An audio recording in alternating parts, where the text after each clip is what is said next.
Hey Mustangs, welcome back to another episode of The Spill. It's Monday, April 15th, 2019. I'm your host, Riley Green, and I'm here with Kristen Anderson. On this episode of The Spill, we'll be reporting on a giant plane, union voters, and a heartwarming gift. Stay tuned for the latest.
In world news, a giant six-engine aircraft with the world's longest wingspan took off on its first flight yesterday. The jet lifted off from Mojave Air and Spaceport in California, just 70 miles north of Los Angeles, and landed 2 hours later. The chief executive, John Floyd, said that the aircraft made a spectacular landing.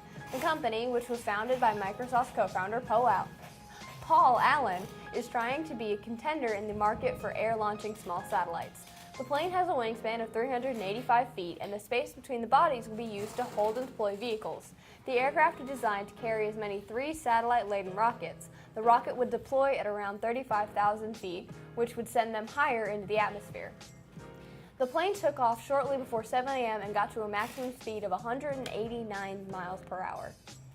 In national news, union leaders are urging Democratic nominees for president to turn away from lofty issues like Senate filibusters and focus more on kitchen table economics, or economics that focus on the average person's investments and retirement funds. The cryptic discussions had by those high up in Washington could isolate working-class Democratic voters and cause them to lean more Republican or turn towards a third party. This kind of isolation, along with the growing difficulty for unions to influence the voting patterns of their members, is thought by many to have been the reason thousands of union members voted Republican in the 2016 election. Blue-collar workers have been an essential group of voters for Democrats since the first unionization of the workforce in the late 19th century. Now, Democratic candidates are being forced to focus on people just trying to put food on the table or risk losing one of their most reliable groups. In local news, 3-year-old Henley Smith got a room makeover she always wanted. Henley is in the middle of outpatient chemotherapy treatment for Ewing sarcoma, a rare type of cancer which affects a person's bone or surrounding tissue. The young girl's parents are raising 3 other children: her twin brother Hayden, 6-year-old brother Carter, and 2-year-old Cooper. They didn't have much time or resources to give her what she deserved, but some kind people stepped in to give her a room she'll love. Special Services is a nonprofit organization that provides bedroom makeovers for kids between 2 and 18 with life-threatening illnesses. Henley's new room was covered in things she loved most: pink, unicorns, and princesses. The team worked to create things fit for a princess, and she loved the design. The volunteers said that even though what they do is hard, it's rewarding to see the smile on a child's face when they see their new room. Special Spaces is already planning another room makeover for a child here in Cleveland in June. And now, after the break, Riley brings us an update on Yujing Zhang. Stay tuned.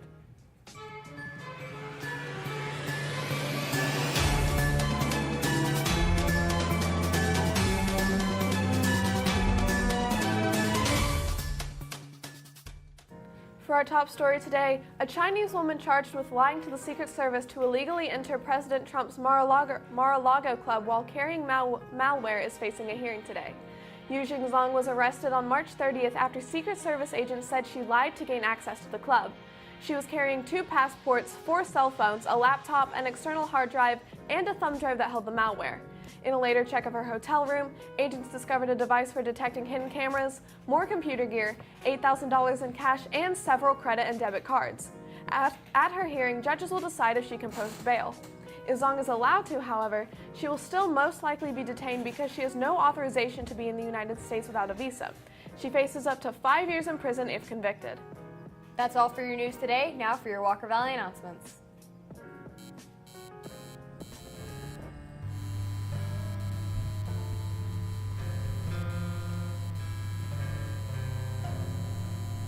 School will be closed on April 19th and 22nd because of Good Friday and Easter Monday.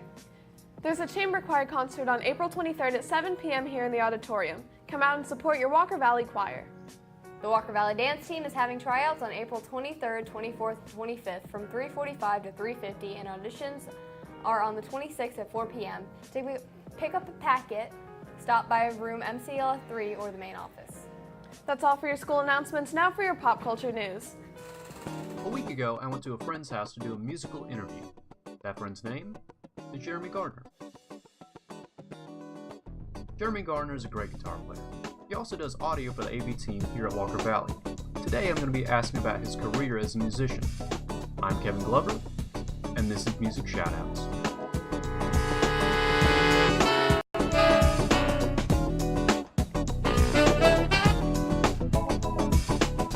Okay, my first question is, what's your origin story? How'd you start out? I grew up with my dad playing guitar, so it's always kind of been around me, so I figured I want to learn one day. So he brought me a guitar that he bought at a pawn shop, and from there I've just been playing about 6 years now.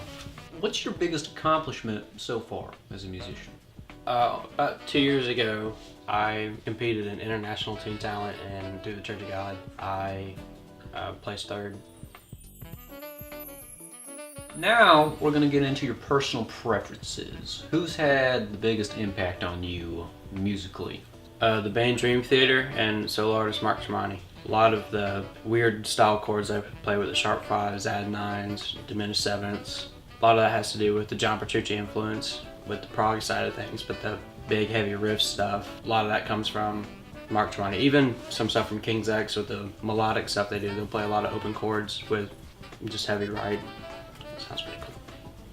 Progressive rock and progressive metal are my favorites, but also like some good old Metallica and thrash and Led Zeppelin and all that. Is there any music you don't like to play that you've had to play? Contemporary music. I'm not a huge fan of just playing one-time signature 4 chords in an entire song. It just doesn't appeal to me. Yeah, I think it'd be very boring for you, considering a man of your talent. When I'm writing, my mind's all over the place. I write something in 7/8, and then all of a sudden I'll be writing like 9 or even 4, back to 6 in one song, and just kind of sitting there counting 1, 2, 3, 4 for an entire song. It kills me. And then you play contemporary and you don't get to do any of that. Yeah. And that part's what kills me, because I'm sitting there playing, I'm like, man, what am I going to eat? What am I going to eat? Yeah. How many hours a day do you put into guitar to get as good as you? When I'm not working and I don't have anything going on outside of school, I typically put about 3, maybe 4 hours in a day. During school now, summer's another deal. I'll probably put about 6 in a day during the summer when I've got nothing going on other than work in the afternoon. Have you ever had like an unbroken practice for like a crazy amount of hours? 10 hours straight. Are you serious? Absolutely. That's when I first started out. You got all that ambition inside. Of course, my fingers are dying, but you got all this ambition you want to get out. I want to be able to play this, so it's like, I'm going to sit here until I get it. And that's what is still driving me to this day, to try to play stuff that I can't play normally unless I sit down and just pound it. Why would he do that? Hey, bud. Hey, you're fat.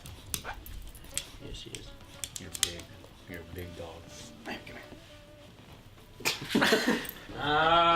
Zavenya. Goodbye, doggo. All right. Well, it's paid off. You're really great. Thank you, sir. I want to see you play, and I want people to know just how great you are. Okay. All right. All right. Get at it.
What's up, Walker Valley? I'm Ashlyn. And I'm Brittany. And we're here to give you the latest pop culture news. Last night we got news about Madonna's upcoming album, Madam X. We don't know a whole lot about this alternative persona just yet, but she's going to be the face of the album. Madonna said a while ago that Portugal, where she's been living, was a huge inspiration in the creation and vision for this new album. Announcer from the game show The Price is Right is officially married. He married Brittany Green in Tucson, Arizona, tying the knot after 2 years of being together. He joked about not being the marrying type, but he gave the most romantic sunset proposal. How could she not say yes? All of us are already super stoked about seeing Avengers Endgame towards the end of the month, but it will also be a very bittersweet watch. Endgame features the last cameo we will be seeing from Stan Lee. He gave us wonderful superheroes to love, and through his imagination they came to life, and the comic book king couldn't have left us a greater gift. That's all for your exciting pop culture news today. Now into your sports with Madison and Chris.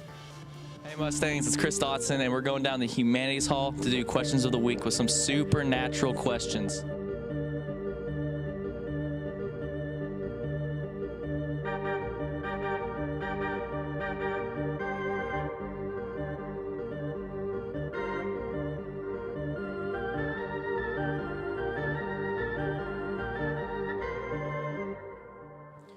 All right, so the question is, do you think ghosts exist and why? Yes, and because I want to love one. Thank you. That's amazing. Do you think aliens exist and why? Yes, because my dad's an alien. You guys heard this. Yo, we gotta quickly go get Barack Obama again, right? Yep. Yes, because of the statistical probability of, like, you know, the universe is just so massive that it has to be a probability, but when it comes to actual UFO stories, like alien sightings here on Earth, I think they're all a bunch of nonsense, really. All right. So, do you think ghosts exist and why? Yes, because the band room's actually haunted. Ever since they renamed it the Danny Coggins Auditorium, there have been like sightings and stuff. Like what kind? Like, okay, so I work backstage during the play. If you sit on the left side of the stage, you can hear stuff just happening and no one's in the band room. You'll hear like people tapping on the xylophone, but no one's in there. I think I may have witnessed that during one of my plays. I'm not gonna lie. That's a little weird. Let's get that checked out, Mr. Akiona. Let's get that checked out. We should check that out ourselves, man. Honestly. Ghost Adventures. No, like, we could tell a story with this episode now. We could actually make a story out of it now. I know. Mr. Benton, just real quick of a question. So I have a question for you. Do you think ghosts exist and why? Ghosts do exist because without ghosts there would be no Scooby-Doo, and Scooby-Doo is real. That's a good show too. But listen, I was given some information that the band room is haunted. Band room is not haunted. The band room is a place of peace, and it is open to all kinds. So there may be ghosts, but it's not haunted. So I was given information that it was after they renamed it to the Danny Coggin room. Xylophones were playing. Well, no. That's the auditorium. The band room is not Danny Coggin. Just the auditorium. So the auditorium is definitely haunted. Sources come from me that the auditorium is actually haunted by Danny Coggin. Oh yeah, I've seen him. Do you know anything about that at all, though? Well, it was kind of a weird circumstance, but I was just in the auditorium one night and I saw this figure going across through the like the soundboard up there in the back. Really? And dude, I don't know. It might have been like a student, but it was like way after hours, so I don't know. Like what time in the hours, you know? Maybe like 9:30, 10. What were you doing here at 9:30 at night? Oh, I was helping out with the musical. Oh. You know, I think ghosts exist. I think they're all around us, and I think that it may not be in the way that most people think, and they're just spooky people. Maybe angels and demons. I don't know. But, yeah, ghosts exist.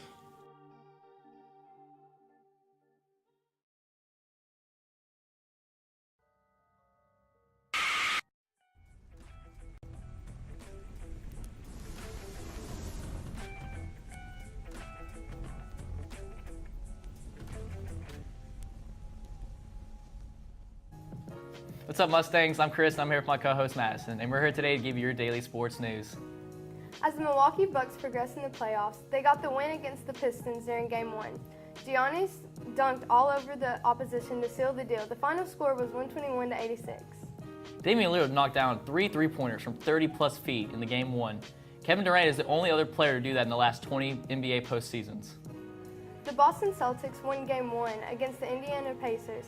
To lead their playoff matchup 1-0, Kyrie Irving scored 20 points to cap off the game. Greg Popovich now has more wins as head coach than anyone else in NBA history, leading with 1,413, with Lenny Wilkins following in second place with 1,412, and Don Nelson with 1,410. That's all for our show today. Like us on Facebook and follow us on Twitter at TheSpillTV. I'm Madison. And I'm Chris. Have a great day, and thanks for watching.